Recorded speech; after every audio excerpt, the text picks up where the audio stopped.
वर्धमान महान जिन विचरे।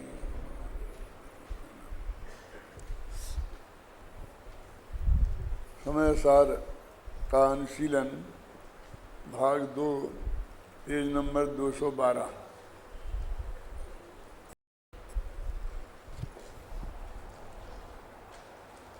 ये बनारसी दास का जो छंद है वो पढ़ते हैं, क्योंकि पांडे राजमल जी ने जो कमेंट्स किए हैं वो अपन ने पढ़ लिए हैं और उसी के अनुसार ये छंद उन्होंने बनाया है। इस छंद को पढ़ते हैं इसलिए। ज्यों माटी में कलश होने की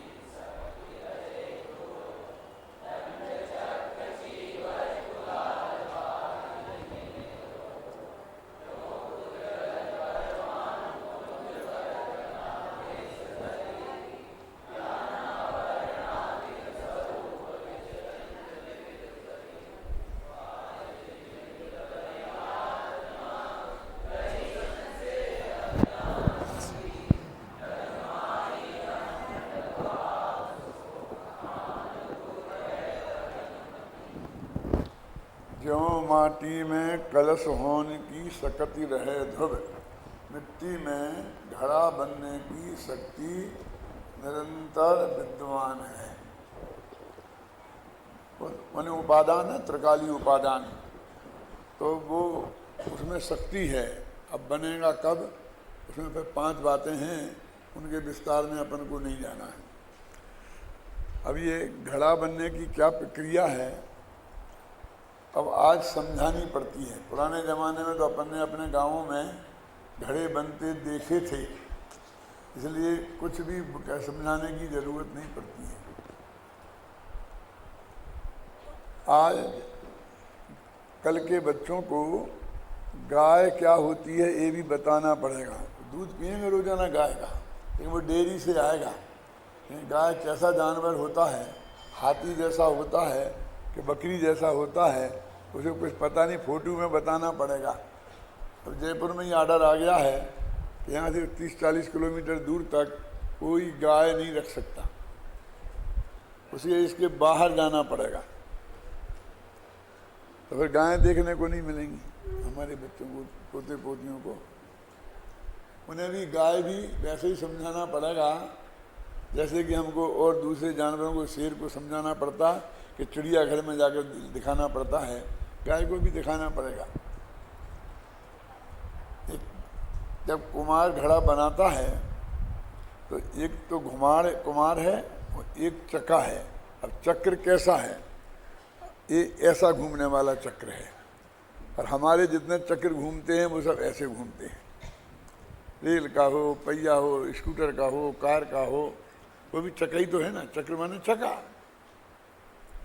वे सारे चक्र इस तरह के घूमते हैं और ये इस तरह का घूमता है। अब उसमें क्या लिखा देखो, दंड चक्र चीवर कुलाल, 4 चीजें होंगी। अरे क्या है, दंड माने डंडा, डंडा माने कौन सा, कुमार उस डंडे को लेके चक्के को घुमाता है, तो इस तरह से डंडा उसमें लगा करके और घुमाता है, तो इतना तेज घुमा देता है कि डंडे को रख देता है ज़मीन पे और वो घूमते हुए चक्के पे घड़े को बनाता है। तो दंड माने डंडा। फिर चक्र में चक्का। और चीवर क्या है ये, एक कपड़ा होता है छोटा सा और एक डोरा होता है, दोनों चूंकि सूत के बने हुए हैं इसलिए दोनों का नाम है चीवर।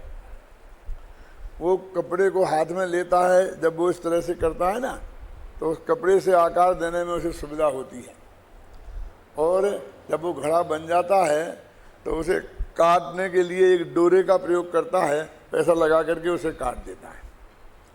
तो अब 4 चीजें हो गई है, दंड चक्र चीवर और कुलाल माने कुमार।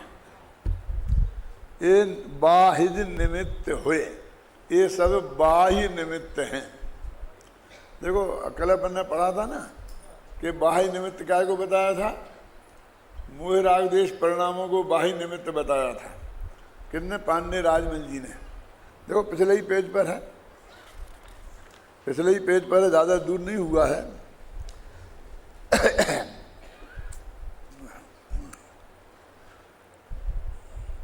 जिस प्रकार कलश रूप में तो मिट्टी परिणमती है, कुमार का परिणाम उसका बाह्य निमित्त कारण है, लिखा ना। और बनारसी दास जी ने कुमार, मिट्टी, घड़े, इन सब को बाह्य निमित्त में कह दिया है? मेरे कहने का मतलब है अभी अब आपको कोई तकलीफ नहीं है, क्योंकि कल क्या कहा था वो याद ही नहीं है, और आज क्या कह रहे वो कल से मिलान करने का चक्कर ही नहीं है। हम लोगों को ये तकलीफ है कि वो याद रहता है तो हम कहते हैं देख क्या बात है, स्याही सूखी नहीं है और 1 मिनट में बाह्य निमित्त बदल गया है। तो मेरे कहने का मतलब बाह्य निमित्त की कितने कितने प्रकार से कथन हो सकता है, वो हमारे ध्यान में रहे, और वो कहाँ किस अपेक्षा से कथन है वो अपेक्षा हमारे ध्यान में रहे, तब जनवाणी का रहस्य हमारे ख्याल में आएगा। आज या कल शाम को प्रवचन में मैंने सुना कि 86वीं गाथा में एक शास्त्र पे इतना वजन क्यों दिया, इसलिए स्वाध्याय करना चाहिए। करे आज सुबह था, आपके में था, टीवी पे था। अच्छा अच्छा अच्छा। तो उसमें इस बात पे वजन दिया था कि यदि हम तीर्थंकर की बात कहते देव तो कहते हैं कहाँ, अब निमित्त ही नहीं है, और भले ही निमित्त से काम नहीं होता हो, लेकिन निमित्त के बिना तो नहीं होता, इसलिए अब काम होने का तो सवाल ही नहीं है, क्योंकि निमित्त ही नहीं है। यदि गुरु की बात कहते तो वे भी सर्वत्र उपलब्ध नहीं है। उपलब्ध नहीं है मैं कह के झगड़े में नहीं पड़ना चाहता, लेकिन सर्वत्र सब जगह और सदा 2 शब्द हैं, सदा सर्वत्र उपलब्ध नहीं है। नन्हे निगम्बर बीतरागी संत हैं तो किसी जंगल की कुटिया में बैठे होंगे, और हम जब जाएंगे तभी बोलेंगे, इसकी कोई गारंटी नहीं है, अपने में मगन होंगे। क्यों? और हर गांव में तो मौजूद नहीं है ना, और सदा मौजूद नहीं है। आज इस गांव में तो कल उस गांव में, परसों उस गांव में, जो भी होंगे बे। इसलिए शास्त्र ऐसा है, इसे नित्य बोधक प्रवचन सार में कहा है कि 24 घंटे तुम्हारे साथ रह सकता है, और हर बात में प्रतिबंध है कि ये काम रात में नहीं करना चाहिए। खाना जैसे रात्रि में नहीं खाना चाहिए, रात्रि भोजन त्याग प्रतिमा है ना 6वीं, और उसका दूसरा नाम क्या है? एक कोई काम ऐसा है कि जो दिन में नहीं करना चाहिए। मतलब हर काम बटे हुए हैं, इसका मतलब ये है कि वो पूर्णता निर्दोष नहीं है। नहीं तो ऐसा क्यों होता, इस टाइम नहीं करना, इस टाइम करना, इस टाइम नहीं करना, इस टाइम। आप समझे ना, हमारी मजबूरी की वजह से हमारे जीवन में आते हैं, तो थोड़ी छूट किसी समय विशेष के लिए आपको उन्होंने दे दी, फिर भी और कई प्रतिबंधों में बांधा। अश्विनी चतुर्दशी को उपवास करना चाहिए, ये नहीं करना चाहिए, फलाना कितना। भोजन को भी सब विषयों को त्यागने योग्य बताया, पूरी तरह वो नहीं छोड़ सको तो मर्यादाओं में बांध करके उनने बांधा, लेकिन स्वाध्याय को कहीं नहीं बांधा। जब तुम्हारी मर्जी हो तब करो। कि वो साहब आता है ना, समय में नहीं करना चाहिए, अरे छोड़ो तुम उस बात को, अध्यात्म में वो बात नहीं करना। वो तो कर्णौन योग के जय धवला जैसे महाग्रंथ थे, वो उनके लिए बात थी। वो असमय में नहीं करना, और मुनिराजों के लिए थी, घबराना नहीं पूरी बात, क्योंकि सामायिक का टाइम सुबह दोपहर शाम नहीं करना चाहिए। क्या मतलब सीधा सच्चा अर्थ है कि उनका वो सामायिक का टाइम है, और सामायिक छोड़ के स्वाध्याय में लग जाए तो सामायिक में तो ध्यान बोलते हैं ना, तो ध्यान तो स्वाध्याय से ऊंची चीज है ना, तो ऊंची छोड़कर नीचे करने का निषेध है। असल में संध्या काल में ये भी एक जंगल से गायें आती थी पुराने जमाने में, बहुत धूल उड़ती थी, और शास्त्र बहुत मुश्किल से प्राप्त होते थे, और भी ताड़पत्र के होते थे, तो उनमें वो धूल भर जाएगी, अक्षर भी खराब हो जाए, कांटे से लिखे जाते हैं ना, स्याही के कांटे से, तो वो नष्ट होने के चांस ज़्यादा थे, उपद्रव होने के चांस ज़्यादा थे, एक्सीडेंट होने के चांस ज़्यादा थे। तो उस वक्त उनको बिल्कुल सुरक्षित बांध करके अच्छी जगह ही रखना चाहिए। बहुत बातें, कोई स्वाध्याय के लिए कभी निषेध नहीं है। कुछ चीज़ें ऐसी होती हैं जो गृहस्थों के करने लायक हैं, और कुछ ऐसी होती हैं जो मुनियों के करने लायक हैं। गृहस्थों के 6 आवश्यक अलग हैं और मुनियों के 6 आवश्यक अलग हैं, लेकिन स्वाध्याय दोनों में है। गृहस्थ भी करें, मुनि भी करें। ऐसा एक काम महिलाओं का नहीं है, एक काम पुरुषों का नहीं है। कुछ व्रत ऐसे नक्की कर रखे हैं जो अकेली महिलाएं ही करती हैं। सुगंध दुष्णी व्रत, कोई पुरुष करे तो लोग हंसते हैं, ये तो महिलाओं का व्रत है। क्यों? सुगंधित तन अकेला महिलाओं को ही चाहिए, पुरुषों का चाहे जैसा चलेगा। हिंदुओं में है ना करवा चौथ है कि पति के लंबी उम्र के लिए महिलाएं करें, पुरुष। कुछ व्रत महिलाओं के हैं और कुछ पुरुषों के हैं। क्यों?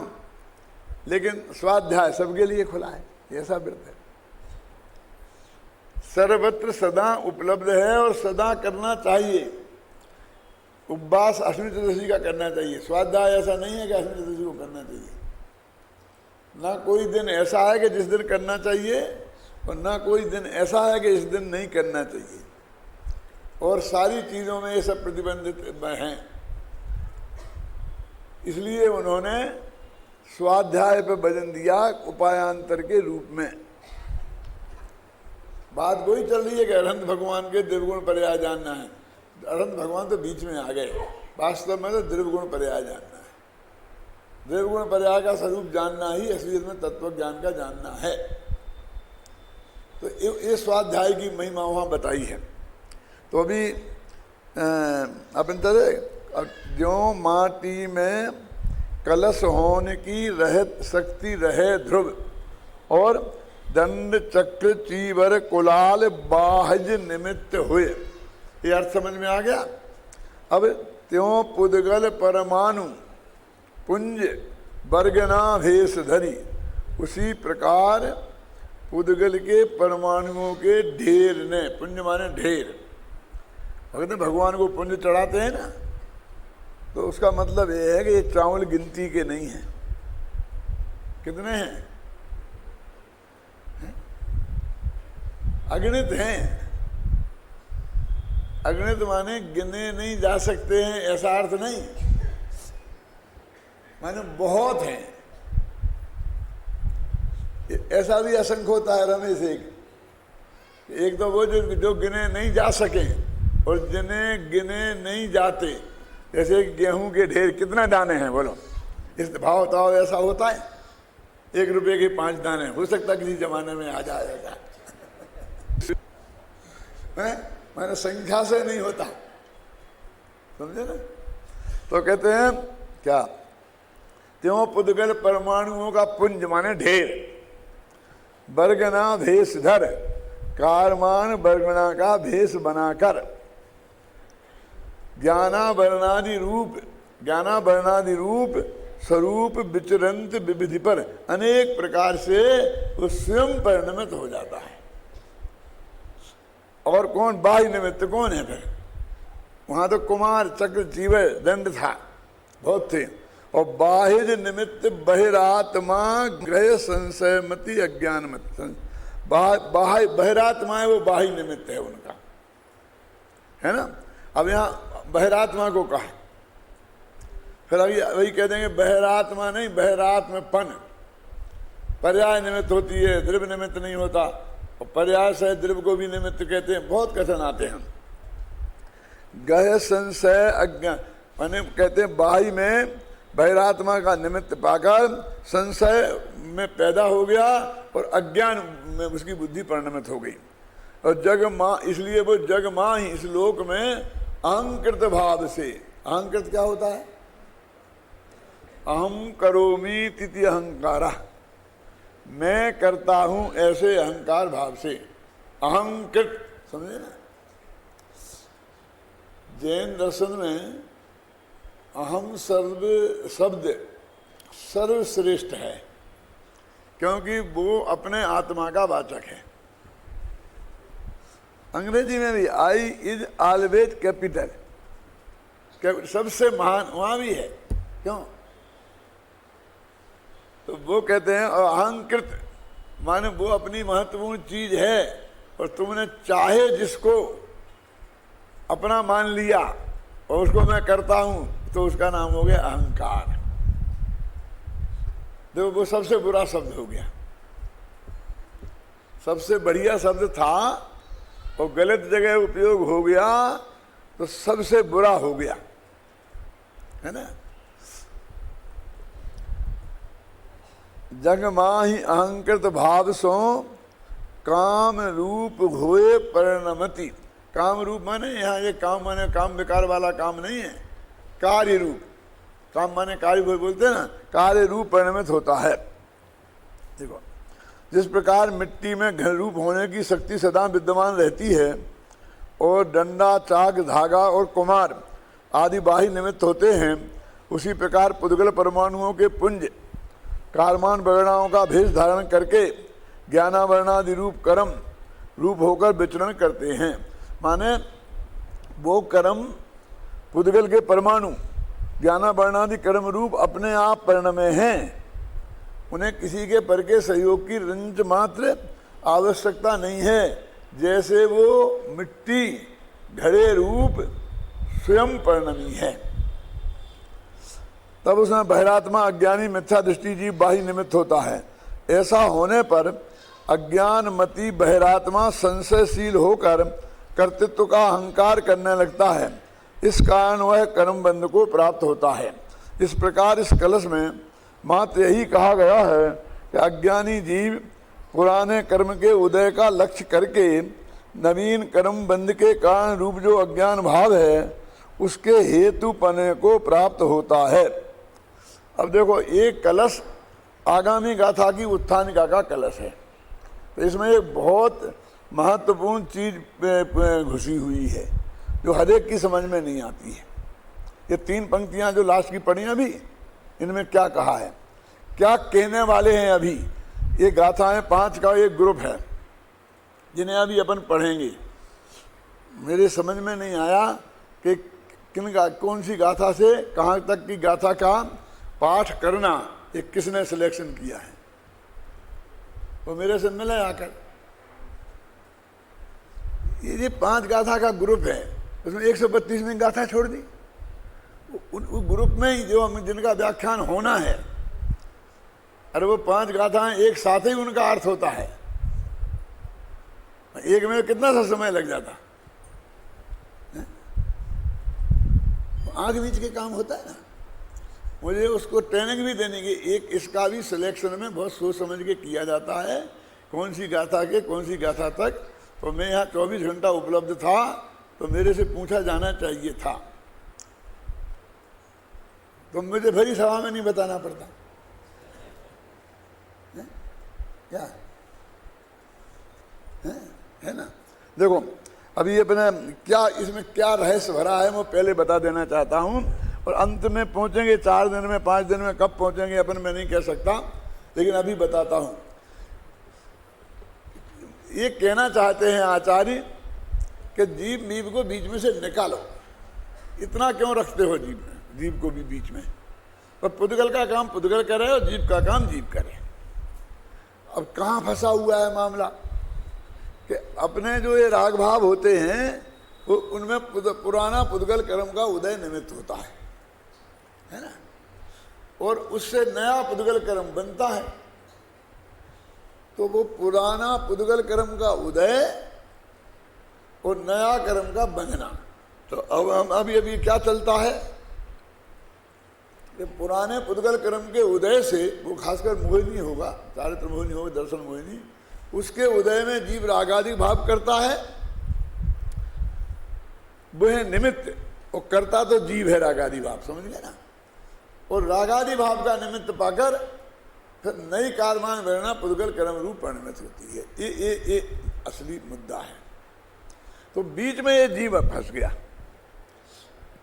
अब चाहो तो पुद्गल को भी बीच में कर सकते हैं अपन। कैसे करेंगे? जब क्या पुराने पुद्गल कर्म का उदय और नए पुद्गल कर्म का बनने, और बीच में राग। देखो पुराना राग, उससे ये बंद और इसके उदय में फिर राग, 2 राग के बीच में बेचारे पुद्गल को बंद डाल दिया। समझ में आ गया क्या अभय कुमार जी? आप लोग तो कम से कम सिर हिलाओ तो इसमें मुझे लगे कहीं तक तो पहुंच रही है बात। अब ये कहते हैं कि बीज वाले को हटाओ। आज में विश्व में भी यही सारी नीति है। वे कहते हैं कि जो किसान को बेचारे को 10 रुपये किलो नहीं मिलते गेहूं के, और उपभोक्ता को 60, 70, 50 रुपया देना पड़ते, ये कौन खा जाता है? कि बीज वालों को हटाओ। क्या? जितने बीज वाले होंगे उतने ही उसकी कीमत बढ़ती जाएगी। हैं? आज के विश्व का यही है। ये जो बड़े बड़े स्टोर आते हैं ना, ख्याल में है ना, वो यही तो कहते हैं कि 10 जो बीज वाले थे हमने खत्म कर दिए, सीधा किसान से खेत में खरीदेंगे और बोने के पहले उसे पैसा देंगे बोआने का, और सारा माल हमको ही देना है, बाजार में तू नहीं बेच सकता, और सीधा उपभोक्ता को हम देंगे। तो बीज के बहुत हट गए तो हमें जो भी मिलेगा वो बहुत होगा, और तो भी उस उपभोक्ता को सस्ता बहुत मिलेगा। इसकी वजह से बड़े बड़े स्टोरेज की बातें आ गई सामने, और अब इससे भी आगे बढ़ रहे वो कहते हैं हम सारे खेत खरीद लेंगे और ये हम खुद ही पैदा करेंगे। क्या? वो पैदा भी हम खुद ही करेंगे सब चीजें। हम गेहूं नहीं खरीदेंगे बिस्कुट बनाने के लिए, हम खेत खरीदेंगे और उसमें गेहूं पैदा करेंगे, और वो हम गेहूं के रूप में किसी को एक दाना नहीं देंगे। हम बिस्कुट बनाकर, डबल रोटी बनाकर तो तुम्हारे कमरे में पहुंचाएंगे, तुम हमारे यहाँ आना मत सुबह नाश्ते के लिए, समझे ना। लेकिन वो हम जो गेहूं हमको 5-10 रुपया किलो पड़ेगा, हम उसे 200 रुपया किलो देंगे। सबसे बड़ी दिक्कत ये हो गई कि वे 10 जो बीज वाले थे वो एक ही उतना डकार जाता है, क्योंकि उसका एक अधिकार हो जाता है। तो दूसरा संकट है। लेकिन एक सिद्धांत है बस कि बीज वालों को हटाओ। क्यों? अब बीज वालों को हटाने का ये गाथाएं वो हैं कि वो क्या कहते हैं, सीधा रखो ना कि पुराने कर्म का उदय निमित्त और नए कर्म का बंध। निमित्त क्यों? वो तो पुद्गल रहा तो उपादान ही हो जाएगा कि वो कैसे होगा? उपादान तो अलग परिगणा है, पुद्गल में भी तो 2 अलग अलग है ना। तो पुराना पौधगल कर्म का उदय वो निमित्त, और नया पौधगल कर्म का बंध ये उसका निमित्त है। वो निमित्त ही बनेगा, उपादान नहीं बन सकता, समझ गया। तो बीच में इस जीव को क्या कोई निमित्त हटाओ इस जीव को, ऐसा। और ऐसा वो भी बताया कि हमारा राग से बंधा।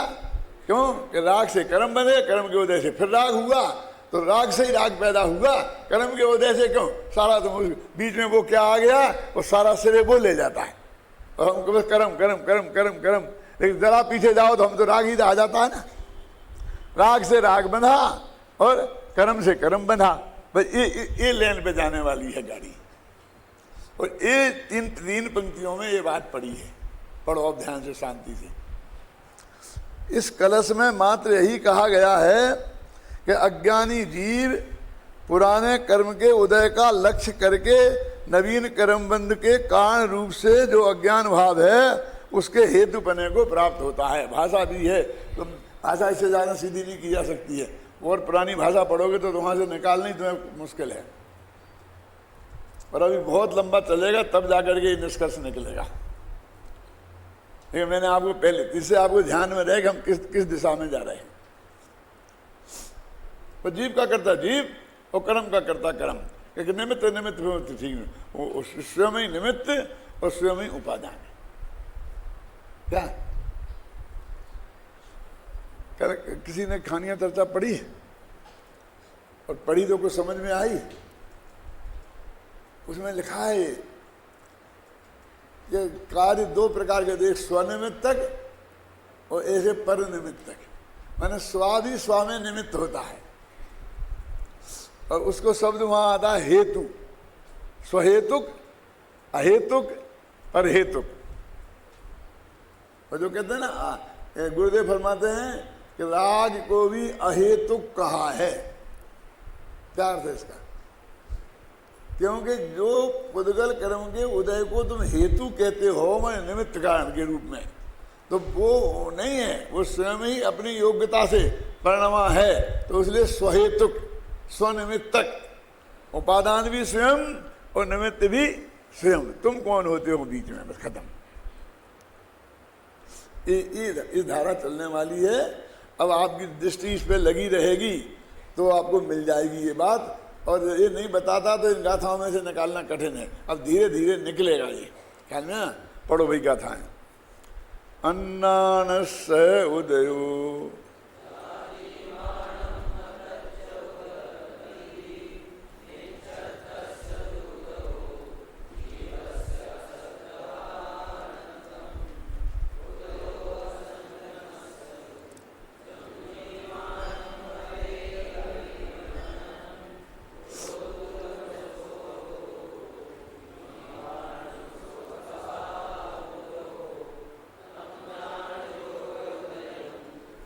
जीवानंद चित्तोत्साहो कायब्बो विरधि भावो वा।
कुछ लगा अंदाजा इसमें आपको? वो कहते हैं कि मिथ्यात्व का उदय क्या है कि जो हमारा जो परमय एकत्व बुद्धि आदि का परिणाम हुआ, यही मिथ्यात्व का उदय है। वो कोई कर्म भरम है उसका उदय हुआ। देखो आप समझ गए उसी बात। वो बीच वाले को हटा रहे हैं। क्या लगा? अज्ञान का जो उदय है वो क्या है? जीवानाम अतत्व उपलब्धि। जीवों को तत्व की उपलब्धि नहीं हुई पर अतत्व की उपलब्धि हुई, पर इसका नाम अज्ञान का उदय है। वो कोई ज्ञानावरणादि कर्म है कि मिथ्यात्व कर्म है और उसके उदय से फिर इधर ऐसा ऐसा हो गया और हम क्या करें, ऐसा कुछ नहीं। अब देखो मिथ्या क्या है? जीवस्य अश्रद्धात्म, जीवों की अश्रद्धा माने उसको सही रूप में समझकर उसमें अपनापन स्थापित नहीं होना, इसका नाम है मिथ्यात्व का उदय। वो कोई कर्म था, वो उसका उदय में आया, वो परमाणु है, उसमें इतनी होती है, फिर वो दीर्ण हो जाती है, फिर वो हो जाता है। वो उधर की बात नहीं है। वो करुणा नहीं वालों को करने दो। मैं ये नहीं कह रहा हूँ नहीं करने दो। क्या यदि वो सब नहीं बताएंगे तो उस सब में कुछ दम नहीं है। हमारे इस कहने में क्या दम रह जाएगा? क्योंकि लोगों को कुछ पता ही नहीं है कि क्या नहीं है कि गुण स्थान आत्मा नहीं है। हमें समय सार में समझाएं और उसे पता ही नहीं है गुण स्थान क्या है, तो कहते क्या नहीं है, समझ में नहीं आता। आत्मा गुण स्थान नहीं है, ये क्या है? तो उसे गुण स्थान पूरे समझ में होंगे तब उसे समझ में आएगा कि ये क्या कह रहे। देखो पूरा देखो, अब निज तत्व का अज्ञान ही बस उदय है अज्ञान का, समझ में आ गया। और निज तत्व का श्रद्धान ही बस उदय है मिथ्यात्व का। अविरमण का सद्भाव ही ये असंयम का उदय। असंयम का उदय मैंने चारित्र मोहिनी कर्म का उदय। उपयोग की यह कलुषता ही कसायों का उदय है। जो उपयोग में ये कलुषता आ गई ना, क्रोधमान माया रूप, बस एक कसाय का उदय है। वो कोई एक द्रव्य कर्म है क्रोध नाम का, तो उसका उदय आता है, उसके अनुसार गुस्सा आता है। क्यों? उपयोग की यह कलुषता ही उदय है कसाय का। हो गया? कहाँ गया? और शुभ, अब योग का देखो, योग का क्या कह रहे? शुभ में अशुभ, शुभ अशुभ चेष्टा में और प्रवृत्ति में और निवृत्ति में, संयोग और अयोग। निवृत्ति में जो चित्त का उत्साह है उसका नाम उदय का योग है। तुम्हारे चित्त में जो उत्साह हुआ, ये करना है, ये करना है, ये करना है, काय मन वचन तीन, इसका नाम त्रियोग है। तो तेरे चित्त में उनके करने का जो उत्साह है उसका नाम योग का उदय है, कहते हैं। देखा ना? शुभ अशुभ चेष्टा में तथा निर्वृत्ति में अप्रवृत्ति में जो चित्त का उत्साह है वह ही उदय है योग का। देखो प्राकृत में पढ़ो,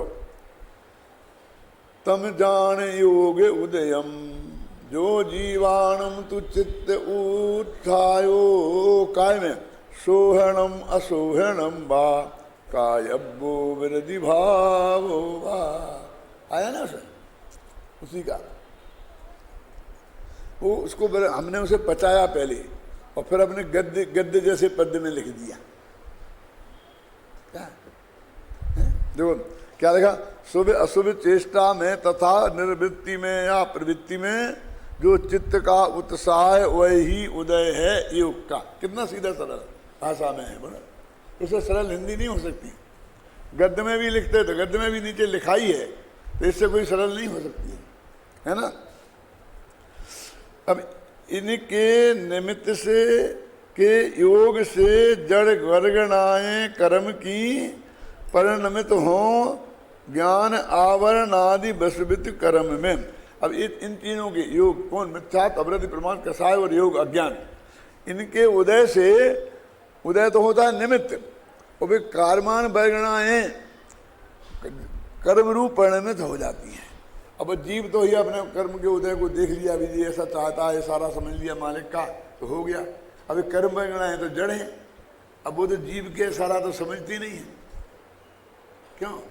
तो वो कर्म रूप से ये स्वयं ही परिणमित हुई हैं।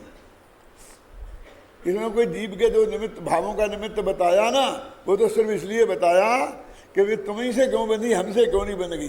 क्योंकि तुम्हारा योग और तुम्हारा अज्ञान मिथ्यात्व उसमें निमित्त पड़ा, जो तुमसे बन गई। सिर्फ इसके लिए, उनको उस परिणमित होने के लिए तुम्हारे निमित्त की जरूरत नहीं है। ये निर्णय कैसे होता कि ये परिणमित हो रही तो ये किसके साथ चटेंगी? क्या रमेश? क्या है? इनके निमित्त के योग से माने वो योग वाला योग नहीं है।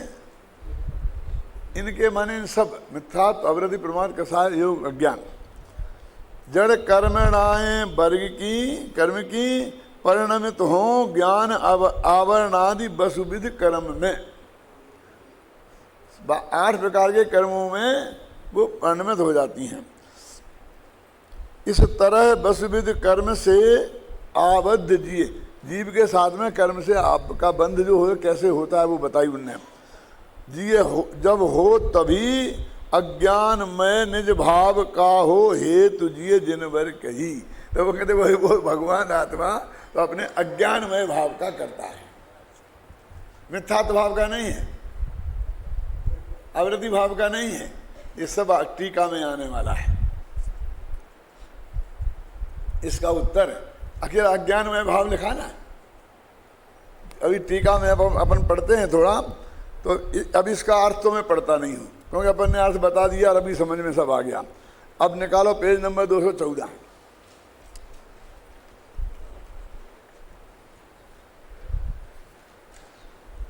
प्रश्न में यहां से पढ़ते हैं, है ना, जो मैंने आपको कहा कि स्टडी करो।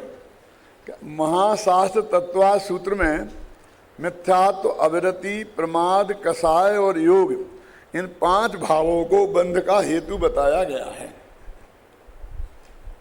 और यहां जो बताया जा रहा है उसकी संगति तत्वा सूत्र के उक्त कथन से कैसे बैठे। वहां तो 4 थे, 5 थे, और यहाँ समय सार में ही एक जगह 4 रह गए और यहाँ 5 हैं, लेकिन नाम नहीं मिलते हैं। वहाँ से मिथ्यात्व, अविरति, प्रमाद, कसाय और योग। यहाँ क्या है? अज्ञान, मिथ्यात्व, अविरति, कसाय और योग, प्रमाद गिनाया है, और उसलिए अज्ञान घुसड़ गया। अब उसकी जगह नहीं घुस रहा, दिक्कत तो ये है। नहीं, हम समझते अज्ञान माने प्रमाद है, ये सबसे पहले नंबर पे आ गया, समझे? तो ये प्रश्न हमारे चित्त में खड़ा होना चाहिए ना।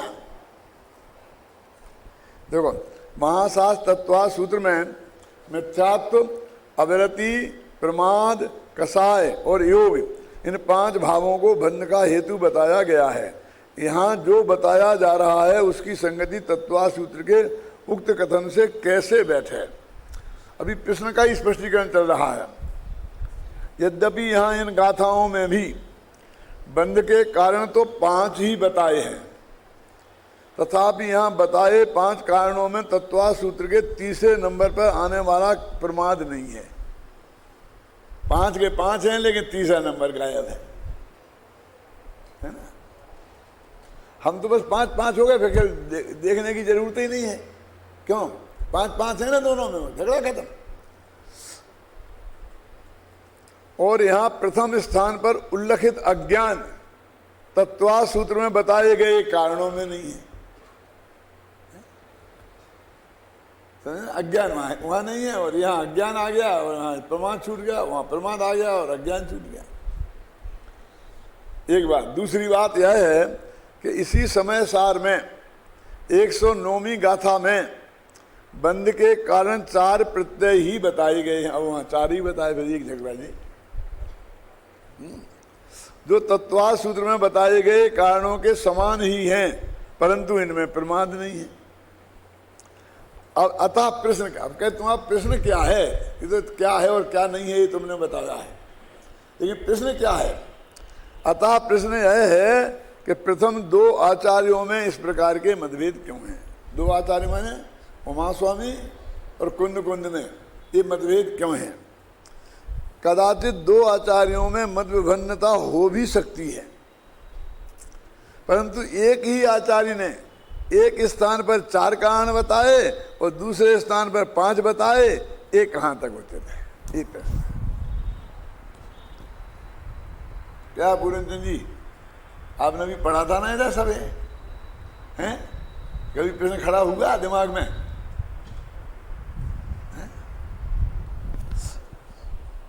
और अब उत्तर शुरू होता है। अरे भाई, ना तो यहाँ 2 आचार्यों में कोई मतभेद है, और ना एक आचार्य ने ही एक ही ग्रंथ में 2 बातें कही हैं। पंडित टोडरमल व्यक्तित्व करते तो जब मैंने लिखा था, पीएचडी की थी ना उन पर, तो मैंने लिखा था कि टोडरमल जी ने मोक्ष मार्ग प्रकाशक प्रश्नोत्तर पद्धति में लिखा है। ले सुनना।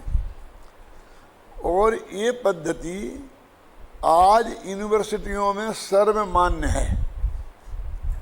जितनी भी किताबें कोर्स में हैं, उन्हें आधे से ज़्यादा विद्यार्थी नहीं पढ़ते हैं, और बाजार में जो कुंजियाँ मिलती हैं प्रश्नोत्तर के रूप में, वो सब के पास मिलेंगी।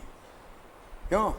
माने वो प्रश्नोत्तर पद्धति आज वो चल निकली है, जो इस विज्ञान के ज़माने में आज आई है यूनिवर्सिटी में। वो टोडरमल जी ने उस पद्धति को 250 वर्ष पहले अपनाया, इसलिए मैं कहता हूँ उस पद्धति के वे फाउंडर हैं। क्या आप समझ रहे हैं ना? और हिंदी साहित्य में जैसा गद्य उनके मोक्ष मार्ग प्रकाशक में है, उस जमाने के किसी भी हिंदी के जिसने हिंदी लिखी, किसी का भी ऐसा गद्य नहीं है।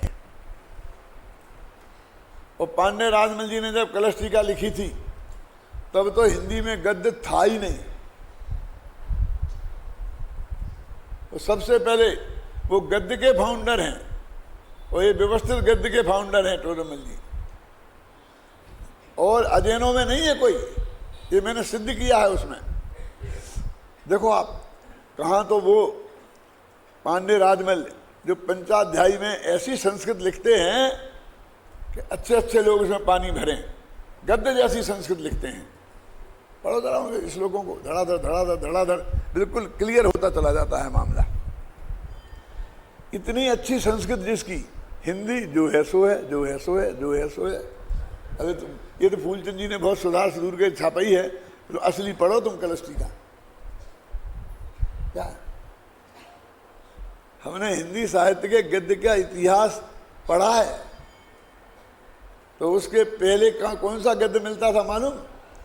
कि वो जो पृथ्वीराज ने कोई कहा चिट्ठी लिखी थी, तो वो गद्य मिलता है। वो कोई गद्य का साहित्य नहीं था, बस लिखी थी। और फिर मालूम ये 15वीं 16वीं शताब्दी तक की क्या हालत थी। 84 वैष्णवों की वार्ता लिखी है, वो कहानी लिखी उनने, तो ऐसी गद्य में लिखी है, भगवान ही मालिक है उसका। वो नमूने दिए हैं मैंने अपने पंडित टोडरमल व्यक्तित्व में, कैसा नमूना था। फिर 252 वैष्णवों की वार्ता में, और फिर उन रुक्कों की हिंदी। रुक्के माने समझते हैं आप? जो व्यापारी कर्जा देते थे ना, तो उससे रुक्का लिखवा लेते थे। तो उन रुक्कों की हिंदी में वो हिंदी थी, हिंदी के नाम पे कि इसमें ये इतने पैसा दिए, इससे ब्याज से दे, और इसके गिरवी में इतना सोना रखा, मकान गिरवी रखा। और उसमें ऐसे बहुत पत्र मिले हैं कि एक बच्चा इतने में खरीदा, 2 रुपए में बच्चा खरीदा, 5 रुपए में बच्चा खरीदा, ऐसे कई मिले हैं। अब कितने खरीदे और वे कहाँ गए बच्चे, मैं जानता हूं, लेकिन बताना नहीं चाहता हूं। अकेले में कोई पूछेगा तो बता दूंगा। वो सब लिखे मिले हैं। वो हिंदी थी, अब वो भी ऐसी थी कि उसका अर्थ ही तुम समझ नहीं पाओ आज। क्या उस जमाने में पांडे राजमल जी ने ये हिंदी लिखी, इसलिए उनका महत्व है। हिंदी साहित्य की दृष्टि से बहुत बड़ा महत्व है। मैंने हिंदी साहित्य के जैन गद्यकार नाम से एक लेख लिखा था पहले, और वो एक बहुत बड़ी गवर्नमेंट की पत्रिका में छपा था, और वो अभी मुझे मिल गया है, लेकिन मेरे घर पर पड़ा है, लेकिन मुझे देखने की फुर्सत नहीं मिली उसे अभी। उसमें मैंने ये सिद्ध किया है दोनों गद्यकारों को। क्या, कौन सा? हिंदी साहित्य के जैन गद्यकार। क्या अभी ये बात का, अपनी क्या बात चल रही थी कि वो कलश टीका का गद्य और ये गद्य, तो उन गद्य में टोडरमल जी का जो गद्य है वो कितना प्रश्नोत्तर शैली का है। और वो प्रश्नोत्तर शैली जो आज आई है यूनिवर्सिटियों में, वो उस समय टोडरमल जी ने अपनाई थी। ख्याल में ही ना कि वो प्रश्न भी खुद खड़ा करते थे और उसका उत्तर भी खुद देते थे। तो मैंने उसमें लिखा कि भाई प्रश्न जितने भी कोटेशन समझते ना, आचार्यों के उद्धरण दिए टोडरमल जी ने, उनमें से 90% शिष्य के मुंह में रखे हैं। वो शिष्य प्रश्न करता है तो वो शास्त्र खोल खोल के बताता है, फला शास्त्र में ये लिखा, फला शास्त्र में ये लिखा, गोमर सार में तो ऐसा लिखा, तुम ऐसा कहते हो, पर समय सार में तो ऐसा लिखा, तुम ऐसा कहते हो। बस सीधी भाषा में ही बात करता है वो। शास्त्र का पाठी टोडरमल जी से ज्यादा विद्वान ऐसा लगता है जिसका श्रोता है, प्रश्न करता है। और उनके हर उत्तर, उन्हें एक प्रमाण नहीं दिया शास्त्र का, और दिए हैं। ये मैंने सब लिखा है, उसमें पढ़ने का अदब है टोडरमल जी की गद्य शैली के मामले में। तो मैंने लिखा क्या है कि उनका श्रोता बहुत बुद्धिमान है। आप समझे ना, वो उनका बेटा गुमानी राम जैसा है। आप जानते हो गुमानी राम पंडित टोडरमल जी के बेटे थे, वे बहुत विद्वान थे। और पंडित जयचंद जी छाबड़ा के बेटा भी थे पंडित नंदलाल जी, वे भी उतने ही बड़े विद्वान थे जितना जयचंद जी थे। जयचंद जी ने कहीं लिखा कि ये ग्रंथ मैंने नंदलाल की प्रेरणा से लिखा है। वो नंदलाल से इसे पूछा, वाद विवाद के लिए राज दरबार में बुलाया था, तो कहा मैं तो जाता नहीं हूँ, तुम चाहो तो नंदलाल को ले जाओ। और नंदलाल ने वो काम निपटा दिया था राज दरबार का। तो वो क्या कमजोरी है उनके श्रोता में, मैंने गुमानी राम की नहीं कह रहा हूँ, उनमें मत जानना। उनका जो श्रोता उनने खड़ा किया मोक्ष महाप्रकाशक में, वो सारे शास्त्रों को पाठी है, लेकिन वो अपेक्षाएं नहीं समझता, तो उसे हर जगह विरोध भाषित होता है।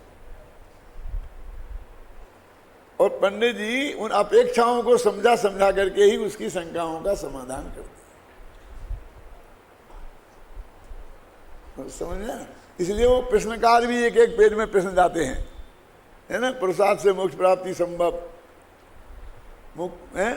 मुक्ति का कारण काय के अनुसार, उपदेशानुसार होता लिखा ना इसमें। काल लब्धि आय भवतव्यानुसार होता है, कि कर्म के क्षयोपम से होता है, कि कर्म पुरुषार्थ पूर्वक उद्यम करने से होता है। यदि पहले दो कारण कहोगे तो हमें उपदेश काहे को देते हो? क्यों गला पकड़ रहा है ना, कि उपदेश काहे को दे रहे तुम हमारे लिए हैं। और यदि उससे होता है तो उद्यम तो बहुत लोग करते हैं, लेकिन हर एक को सफलता क्यों नहीं मिलती है? ये प्रश्न इतना लंबा, फिर उत्तर ऐसे ऐसे, समझ गए ना। तो ये प्रश्न है इतना, क्या समझे, ये भी उसी स्टाइल का है।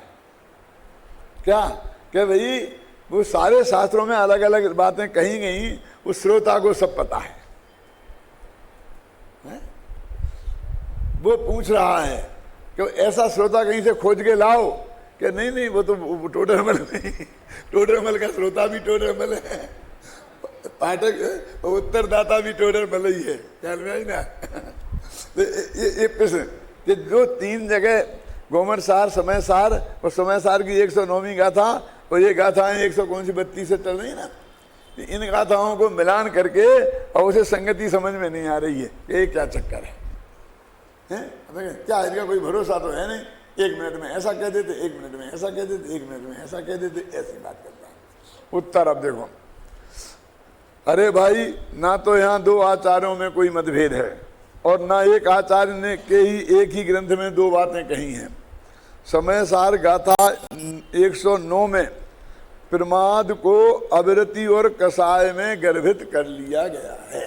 अब ये उत्तर निकालना, ये खुद ही निकाला टोडरमल जी ने, किसी ने भी मत कहीं से भी समझो, उन्होंने गर्भित कर लिया है उसमें। क्यों कि क्यों कर लिया गर्भित? तुम्हारा मन का है, शायद अब गर्भित कर लो कि भैया बताओ तुम प्रमाद है क्या? ये 4 कसायों का उदय, इसका नाम तो अवरति है ना, तो कसाय आ गई ना उसमें,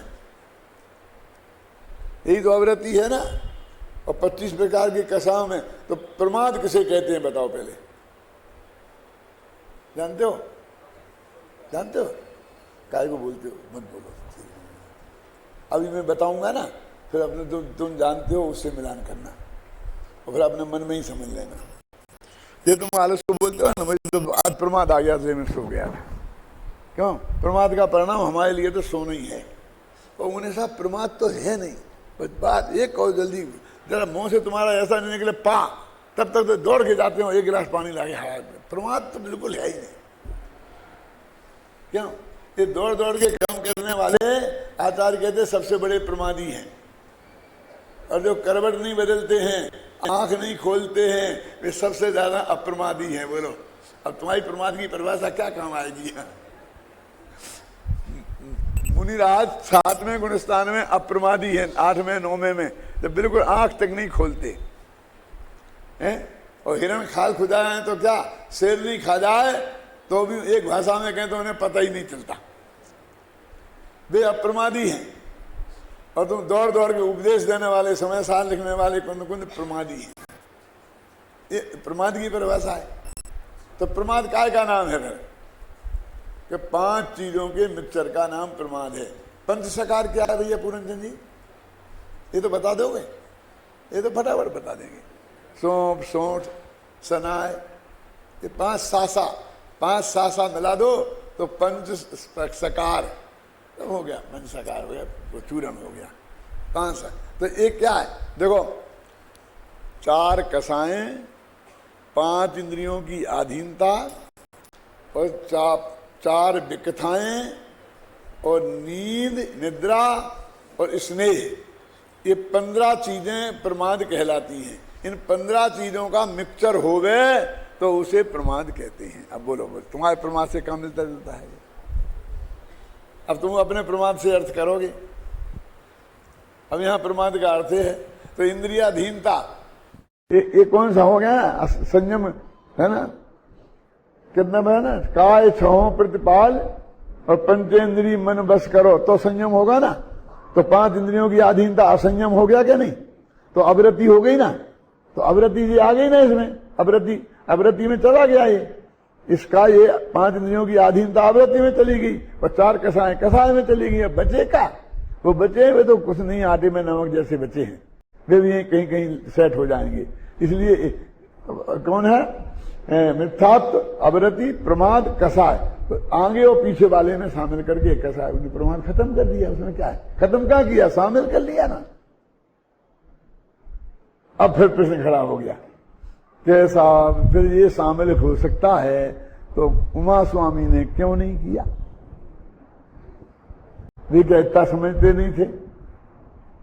नहीं किया। क्यों? इसलिए नहीं किया कि लोग हम शामिल कर देंगे तो फिर इसमें से निकाल नहीं पाएंगे। क्या? इसलिए उन्होंने स्पष्ट कर दिया। पढ़ो देखो, इसमें लिखा है सब, घबराना नहीं। कहां पढ़ रहे थे अपन?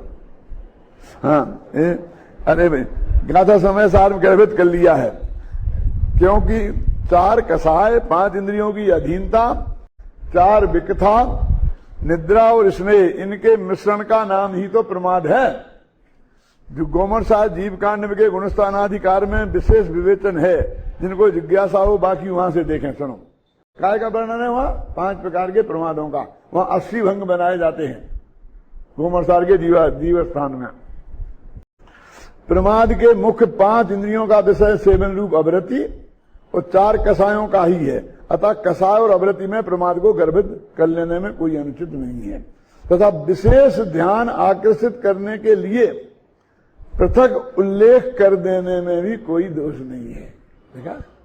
अब देखो ये छपा हुआ है बहुत दिनों से, और आपके घर में फ्री भी भेज दिया, जैसे भी पहुंचे जैसे पहुंचा दिया, आधी कीमत कर करके फ्री में कैसे भी करके हैं, वितरा विज्ञान में छाप के पहुंचा दिया कि नहीं पहुंचा दिया, लेकिन फुर्सत नहीं मिली। लिखी है इसमें, मैं तो वही पढ़ रहा हूं, बस वही बता रहा हूं आपको और कुछ नहीं। क्या उन्हें क्यों अलग कर दिया? अरे भाई स्पष्टीकरण करने के लिए अलग कर दिया। तो इकट्ठा क्यों मिला लिया? वे समझते, सब समझदार हैं, ज्यादा बढ़ाने से क्या फायदा, इसलिए इकट्ठा मिला लिया, क्या फर्क है? समझ में आया कि नहीं आया? मतलब ये अपेक्षाएं हैं, ये समझना हमारी, जो नहीं समझोगे तो सब गड़बड़ हो जाएगी। देखो, अब रही बात समय सार में इन गाथाओं में प्रथम स्थान पर उल्लिखित होने की अज्ञान की बात है ना। समय सार में अज्ञान से उदया, सो वह मिथ्यात्वादि 4 कारणों के समुदाय रूप ही है। अज्ञान कोई अलग नहीं है। मिथ्यात, अवरति, प्रमाद, कसाय और योग, चारों का नाम अज्ञान है। अब देखो यहां तुम्हारा वो ज्ञान नहीं होने वाला अज्ञान नहीं है, यहां वो औदे का ज्ञान नहीं है, यहां वो छायो समय का ज्ञान नहीं है, ये अलग टाइप का अज्ञान है। इसकी विशेष चर्चा तो कल करूंगा, लेकिन थोड़ा अभी पढ़ लेता हूं ना। अब रही बात समय सार की इन गाथाओं में प्रथम स्थान पर उल्लिखित अज्ञान की बात, तो वह तो मिथ्यात्वादि 4 कारणों के समुदाय रूप ही है। इस बात का उल्लेख इन गाथाओं की आत्मख्याति टीका में ही है, जो इस प्रकार है। टीका में किया है, गाथा में तो अलग अलग लिखा और टीका में इस तरीके से लिखा कि ये चारों मिलके ही अज्ञान है। गाथा का बल में अज्ञान अलग क्यों लिख दिया, हम धोखे में आ गए। इस पर लिख दिया, जो लिख दिया उसे समझो भले आदमी, ये क्यों लिख दिया, उनका गला मत पकड़ो। क्यों श्रोता मत बनो। श्रोता हो तो श्रोता, श्रोता, सरोता, तीन तरह के। वो तो होते तो बहुत तरह के हैं, लेकिन इसी शब्द से बनते हैं। श्रोता, श्रोता माने सुनने वाले, श्रोता माने जो एक सभा में आगे आराम से सो जाते हैं, और सरोता माने जो सिपाही को काटते हैं ना, हर बात काटने का जिनका धंधा है। क्या कौन हो गए? श्रोता, श्रोता और सरोता। तो जो समझा रहे वो समझो, सरोता मत बनो, उसे ढंग से सुनो और उपयोग में स्थिर करो, जरूर तुम्हारा कल्याण होगा।